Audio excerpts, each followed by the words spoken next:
తాకట్టులో ఉన్న బంగారాన్ని విడిపించి ఆ రోజు ఆన్లైన్ రేటుకే మేము కొంటాం. Sharma gold company.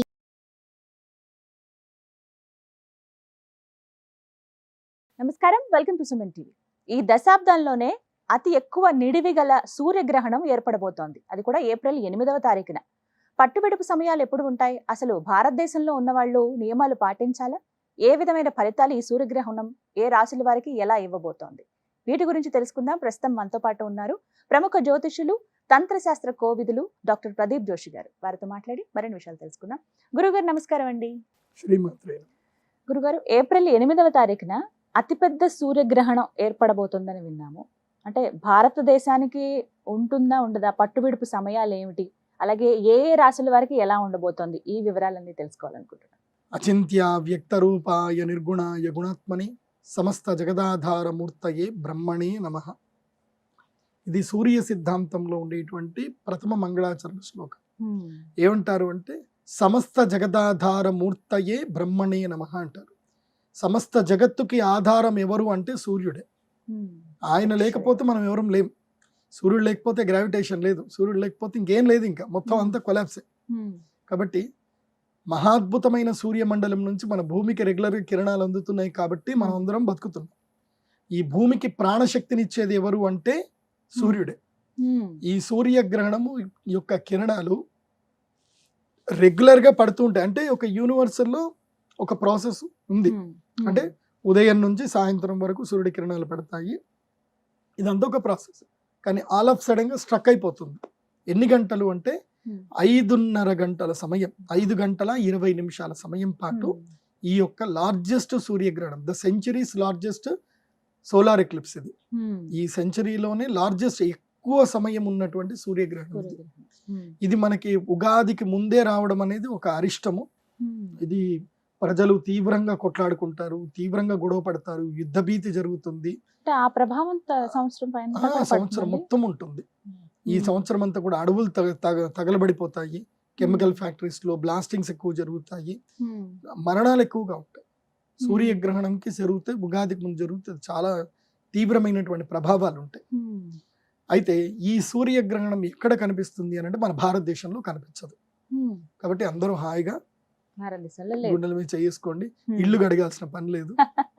అందరికి ఉప్పు నీళ్లు పెట్టి ఇల్లు కడుక్కోవడము, తర్వాత ఆవకాయలలో దర్బలు వేయడాలు, అంటే ఇప్పుడు అక్కడ కనపడినప్పుడు ఇంకా మనం ఎలాంటి నియమాలు పాటించాల్సిన అవసరం లేదు. అందరూ మంచిగా పుష్టిగా భోజనాలు చేయొచ్చు, అందరూ హాయిగా తిరగొచ్చు, ఎవ్వరూ దేనికి భయపడాల్సిన అవసరం లేదు. ఈ సూర్యగ్రహణము మన భారతదేశంలో కనబడదు కాబట్టి మనకి వర్తించదు. అయితే గ్రహణము అనేటువంటిది పర్వకాలము. ఏంటి? పర్వకాలము. ఇది భూమండలంలో ఎక్కడ జరిగినా అది పర్వకాలమే, అది ముహూర్తం. ఎందుకోసం అంటే సూర్యగ్రహణం జరుగుతుంది. సూర్యగ్రహణం ఎవరికి జరుగుతుంది? భూమండల వాసులకే జరుగుతుంది కదా. మనం అందరం భూమి మీదే ఉన్నాం కదా. అంటే మనకు కనబడదు కాబట్టి మన గ్రహణ నియమాలు వర్తించవు. కానీ అది పర్వకాలం అంటే పుణ్యకాలం, అంటే లక్కీయెస్ట్ టైం. అది ఆ లక్కీయెస్ట్ టైం ని మనం యూటిలైజ్ చేసుకోవచ్చు. ఎందుకోసం అంటే గ్రహణ సమయములో జపము, దానము, తపము, పూజ, హోమములు ఇవి ఎవరు చేసుకున్నా వాళ్ళకి లాభం కలుగుతుంది. ఇప్పుడు నాకు జ్యోతిష్ శాస్త్రంలో కొంచెము పట్టు తక్కువైంది. ఎప్పుడు చిన్నప్పుడు నేను నేర్చుకునేటప్పుడు మా నాన్నగారు ఏం చెప్పారు, నీకు జ్యోతిష్ శాస్త్రంలో పట్టు తక్కువ కదా, ఈ యొక్క పరాశర హోరా శాస్త్రము నువ్వేం చెయ్యు, గ్రహణం రాబోతుంది, రాబోయేటువంటి చంద్రగ్రహణం వస్తుంది, అప్పుడు నువ్వు వెళ్ళి గోదావరి తీరంలో ఉండి ఇది పారాయణం చెయ్యు అని అన్నారు మా నాన్నగారు. మా నాన్నగారు చెప్పినట్టుగా నేను వెళ్ళి పరాశర హోరా శాస్త్రము గ్రహణ సమయంలో నేను పారాయణం చేశాను.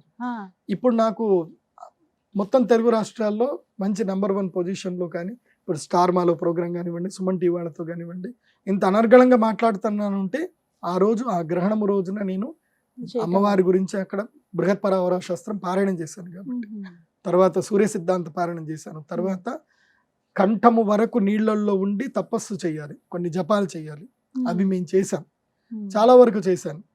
ఆ సిద్ధి కలిగింది కాబట్టి వాళ్ళ విశుద్ధి చక్రం బాగుంది కాబట్టి నేను చెప్పేది మీరు అందరూ కూడా వినగలుగుతున్నారు. ఇన్ని లక్షల మంది నాకు అభిమానులు ఉన్నారు, చాలా సంతోషం. ఎందుకోసం అంటే కొన్ని విద్యలు కొన్ని సందర్భం లోపల ఉపయోగపడతాయి. Time is most important. ఎవరైనా అటువంటి పారాయణలు ఎవరైనా చేయొచ్చు. Every human being having eligibility. కులము మతంతో సంబంధం లేదు, ఎవరైనా దైవ ఉపాసన చేయొచ్చు. ఆ గ్రహణ సమయంలో మీకు ఏ విద్యలు రావో ఆ విద్యలను మీరు చదవండి. అప్పుడు చదివి అమ్మవారికి మీరు అంకితం చేయండి. ఏదైనా దేవాలయంలో కానీ అక్కడ కూర్చొని చదువుకోండి, మీకు అద్భుతాలు జరుగుతాయి. అయితే కొంతమందికి తమ జీవితంలో మొత్తము జాతకం అంతా హీన జాతకం ఉంటుంది, ఎంత చేసినా కలిసి రాదు. వాళ్ళకి నేను చెప్పేది ఏంటంటే ఈ గ్రహణ సమయంలో అరిష్ట నివారణ తంత్రం అని ఉంటుంది, అరిష్ట నివారణ తంత్రం చేయించుకోండి. ఇది భారతదేశ కాలమాన ప్రకారము రాత్రి 9 గంటల నుంచి మొదలు 9:21 నుంచి మొదలు 2 గంటల 15 నిమిషంల వరకు ఇది భారతీయ కాలమాన ప్రకారం ఉంటుంది. అంటే మనకి నైట్ టైము, అక్కడ డే టైం. కెనడాలో లార్జెస్ట్ గా కనిపిస్తుంది. కాబట్టి ఈ సంవత్సరం కెనడాలో ఏం జరుగుతుందో చెప్తాను. కెనడాలో ఉండే మన భారతీయులు ఎవరున్నా సరే, సో కెనడియన్ సిటిజన్స్ కూడా చెప్తున్నాను, కెనడాలో ఈ సంవత్సరము అగ్రికల్చర్ మొత్తం పడిపోతుంది. కందిపప్పు మన భారతదేశానికి కందిపప్పు కెనడా నుంచి వస్తుంది. ఈ విషయం చాలా మందికి తెలియదు. మొత్తం చెన్నైలో ఇంపోర్ట్ అవుతుంది, గుజరాత్ లో ఇంపోర్ట్ అవుతుంది. మన భారతదేశంలో మన దేశంలో వండిన కందిపప్పు మన భారతీయులు కేవలం 20 కోట్ల మంది మాత్రం తింటారు. మిగతా 80 కోట్ల మంది భారతీయులకు కందిపప్పు కెనడా నుంచి వేరే దేశాల నుంచే వస్తుంది. మన భారతదేశానికి కందిపప్పు తర్వాత ఆయిల్స్ ఇప్పటికీ మనం ఇంపోర్టే చేసుకుంటున్నాం. కాబట్టి ఈ సంవత్సరం కెనడాలో కందిపప్పు పడిపోతుంది, కెనడాలో అగ్రికల్చర్ పడిపోతుంది, యుఎస్ఏలో కూడా అగ్రికల్చర్ పడిపోతుంది, కార్న్ మొత్తం పడిపోతుంది. దీనితోటి అక్కడ కూడా ప్రైజెస్ బాగా ఎక్కువ అవుతుంది, మనకి ఇంపోర్ట్ తక్కువ అవుతుంది. కాబట్టి మన దగ్గర ఎక్స్పోర్ట్ తగ్గిపోతాయి. మన దగ్గర ఇప్పుడు బియ్యం ఎక్స్పోర్ట్ చేసే వాళ్ళు ఉండరు, ఎక్స్పోర్ట్ పడిపోతుంది ఈసారి. మళ్ళీ బియ్యం ఎవరైనా ఎక్స్పోర్ట్ చేయాలనుకుంటున్నారు అంటే తగ్గించుకోండి. దీని ప్రభావం వల్ల అమెరికాలో బియ్యం ధర పెరుగుతుంది. నేను ఇప్పుడు చెప్తున్నాను మీకు, ఏప్రిల్ 15వ తారీఖు వరకే అవకాశం ఉంది. ఏప్రిల్ 15 లోపలనే బియ్యం కొని పెట్టుకోండి. ఏప్రిల్ 15 తర్వాత అమెరికాలో మళ్ళీ బియ్యం గురించి సూపర్ మార్కెట్ లో తిరగాల్సి వస్తుంది, కెనడాలో కూడా చెప్తున్నాను. కాబట్టి కొని పెట్టుకోండి. సో ఈ గ్రహణ ప్రభావం వల్ల వ్యవసాయం మీద ఎక్కువగా పడే అవకాశం ఉంటుంది, వర్షాలు తక్కువ అవుతాయి, గుర్తుపెట్టుకోండి. ఈ గ్రహణమైన వెంటనే మళ్ళీ ఏం జరుగుతుంది, ఏప్రిల్ 4వ తారీఖు అంటే ఈ గ్రహణానికి ముందు ఏప్రిల్ 4వ తారీఖు నుంచి ఈ శనిగ్రహము పూర్వ భాద్రపద నక్షత్రం లోపలికి ప్రవేశిస్తున్నాడు. అంటే తన సొంత నక్షత్రం లోపలికి ప్రవేశిస్తున్నాడు, తన సొంత రాశిలో తన సొంత నక్షత్రంలో ప్రవేశిస్తున్నాడు. దీనితోటి టొర్నడోస్ వస్తాయి, వాయువుతో కూడుకున్నటువంటి పీడలు కలుగుతాయి, అగ్నికి వాయువు కలుస్తుంది, అగ్ని ప్రమాదాలు ఏర్పడతాయి. ఇవన్నీ కూడా ప్రపంచ విపత్తులు, ఇది గుర్తుపెట్టుకోండి.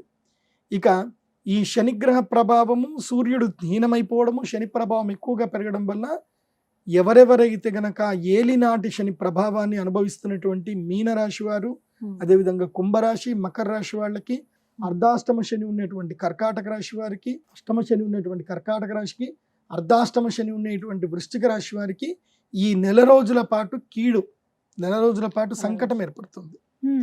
అది కాకుండా ఈ యొక్క ఏదైతే గ్రహణము ఏ నక్షత్రంలో ఏర్పడుతుంది అంటే రేవతి నక్షత్రంలో ఏర్పడుతుంది. మీనరాశిలో రేవతి నక్షత్రం ఏర్పడుతుంది. కాబట్టి మీనరాశి వారికి ఇది అధమ ఫలితము, మేషరాశి వారికి ఇది అధమ ఫలితము. గుర్తుపెట్టుకోండి, మేషరాశి వారికి ఇది అధమ ఫలితం. గురువుగారు, ఈ గ్రహణ ప్రభావం 12 రాశుల వారిపైన ఏ విధంగా ఉంటుందంటే అధమ ఫలితాలు ఏ రాశి వారికి ఉంటాయో తెలియజేస్తారా? ఈ గ్రహణము అధమ ఫలితాలు మీనరాశి, మేషరాశి, సింహరాశి, ధనుస్సు రాశి వీరికి అధమ ఫలితాలు. ఆల్రెడీ తెలుగుదేశం పార్టీ అధినాయకులు చంద్రబాబు నాయుడు గారిది ధనుస్సు రాశి. ఆయనకి ఈ గ్రహణం ఏప్రిల్ 4తో అరిష్టం ప్రారంభమవుతుంది. ఆయనకి నెల రోజుల పాటు, అంటే కరెక్ట్ గా ఎలక్షన్ టైంకి ఆయన గ్రహణ ప్రభావం ఉంది ఇప్పుడు ఆయనకి. కాబట్టి మీన, మేష, సింహ, ధనుసు రాశి వారికి ఇది ఈ సూర్యగ్రహణము అరిష్టము. ఈ గ్రహణ ప్రభావము నెల రోజుల పాటు ఉంటుంది, నెల నుంచి 48 రోజుల పాటు ఉంటుంది. అంటే ఎలాంటి ఫలితాలు ఉంటాయి వారికి అంటే ఏముంటది, అనారోగ్యం రావడము, లేదంటే ఏవైనా సరే అప్పుల పాలైపోవడము, ఆస్తులు అమ్ముకోవడము, లేదంటే చిన్న చిన్న యాక్సిడెంట్ జరగడము, ఏదో ఒకటి ఇబ్బంది అయితే కలిగే అవకాశం ఉంటుంది. గ్రహణం ప్రభావంలో అరిష్టము అంటే ఇంకా ఏదో ఒక రూపంలో అరిష్టం వస్తుంది, తగాదాలు అవుతాయి, ఉన్నట్టుండి మంచి మంచి స్నేహితులు కూడా మోసం చేసే వాళ్ళకి మారిపోతారు. నేను చూశాను చాలా మంది 20 ఏళ్ళ నుంచి ఉన్న స్నేహము ఒక్కరోజు ఒక కష్టం వచ్చిందని చెప్పి బంధం తెంచేసుకుంటారు. నమ్మకానికి డబ్బులు ఇస్తారు, నమ్మకంతో కొంతమంది లక్షలు ఇచ్చుకుంటారు, వైట్ పేపర్ మీద రాసుకొని కోట్ల రూపాయలు ఇచ్చుకునే వాళ్ళు కూడా ఉంటారు. సో గ్రహణ ప్రభావం వల్ల ఏం జరుగుతుందంటే వీళ్ళకి నష్టం జరిగే అవకాశం ఉంటుంది, అదే నమ్మక ద్రోహాలు జరిగే అవకాశం ఉంటుంది. కాబట్టి వీరు తప్పకుండా అరిష్ట నివారణ తంత్ర యాగం చేయించుకోండి. చాలా మంది అంటే ఈ మధ్య నేను కొంతమంది ఉన్నారు, వాళ్ళకి పని పాట ఏమి ఉండదు, అంటే ఎవరైనా బాగుపడుతున్నారు, ఎవరికైనా ఏదైనా మంచి చేస్తున్నారంటే వాళ్ళు ఏదో ఒకటి చెప్తారనమాట. అవన్నీ గ్రహణాలకు మీరు డబ్బులు పెట్టకండి, మీరు ఏం ఖర్చు చేసుకోకండి, 2 స్తోత్రాలు చదువుకోండి అని ఏదో చెప్తున్నారు. వాళ్ళు చెప్పిన మాట కూడా మీరు వినండి, నేను వాళ్ళకు వద్దు అని చెప్పను. గ్రహణ సమయములో ఒక్కసారి ఓం నమ శివాయ అన్న 100 సార్లనంత పుణ్యం, ఒక్కసారి ఓం నమ శివాయ 100 సార్లనంత పుణ్యం. కాకపోతే కృష్ణుడు ఉన్నాడు, కృష్ణుడు ఎవరు? భగవంతుడే. ఆయనకు ఒక గురువు ఉన్నాడా లేదా? విశ్వామిత్రుడంతటి గొప్పవాడు ఉన్నాడు. విశ్వామిత్రుడికి సాధ్యం కాంతి లేదు, ఆయన దగ్గర బ్రహ్మాస్త్రాలు ఉన్నాయి, అన్నీ ఉన్నాయి. ఆయన రాముణ్ణి ఎందుకు తీసుకొని వెళ్ళాడు యజ్ఞ సంరక్షణకి? ఆ తాటకి తర్వాత మారీచ సుబాహులు యజ్ఞాన్ని పాడు చేస్తుంటే ఆయన రాముణ్ణి ఎందుకు తెచ్చుకున్నాడు? ఆయన దగ్గర బ్రహ్మాస్త్రాలు ఉన్నాయి కదా, వాడొచ్చు కదా, వాడలే కదా, ఆయన గురువు. అప్పుడు ఆయన ఏం చేశాడు? రాముడికి అస్త్రాలు ఇచ్చాడు కానీ ఆయన వాడలే. కాబట్టి ఇక్కడ మనం అర్థం చేసుకోవాల్సింది ఏంటంటే, మంత్రము అంటే శక్తి లేనటువంటి వారు మంత్రం చదువుకోవచ్చు, శక్తి ఉంది, త్వరితగతిన కావాలి, చేయగలిగే శక్తి ఉంది. నీ యొక్క కర్మ ఫలాల్ని నువ్వు ధన రూపంలో పెట్టుకొని నువ్వు దానం చేయగలిగే శక్తి ఉన్నప్పుడు దానం చెయ్యు. దాన్ని నువ్వెందుకు ఆపుతున్నావు? మంచి పని చేయాలనుకున్నప్పుడు నువ్వెందుకు ఆపుతావు? శక్తి ఉన్నప్పుడు శక్తి ఉన్నప్పుడు చేయాలి. ఇప్పుడు శక్తి ఉన్నోడే అన్నదానం పెట్టాలి, శక్తి లేనోడు అన్నదానం ఎక్కడ పెడతాడు? పెట్టలేడు కదా. కాబట్టి ఎవరి మీద సెటైర్లు వేయకండి, మీరు మంచిగా చక్కగా అందరికి మంచి చెప్పండి, మీరు మంచి చేసుకోండి. అలా చేయకండి, ఇలా చేస్తున్నారు, ఇలా అమ్ముకుంటున్నారు, ఇలా చేయకండి ఎవరికి. ఎందుకోసం అంటే మీ మీద పడ్డారనుకోండి జనాలు అసలు తేలుకోలేరు మీరు అసలు. కాబట్టి శత్రుభావన ఎప్పుడు కూడా సనాతన ధర్మంలో పెట్టకండి, ఒక్కోళ్ళ గురించి ఒక్కోళ్ళు చెడుగా చెప్పుకోకండి, మొదలే చెప్తున్నాను.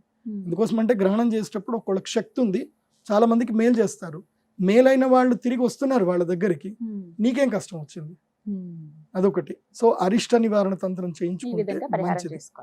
తర్వాత అలాగే గురుగారు, మరి మంచి ఫలితాలు ఎవరికి ఉండబోతున్నాయి అంటే శుభం కలుగుతుందా అసలు గ్రహణం వల్ల ఎవరికైనా?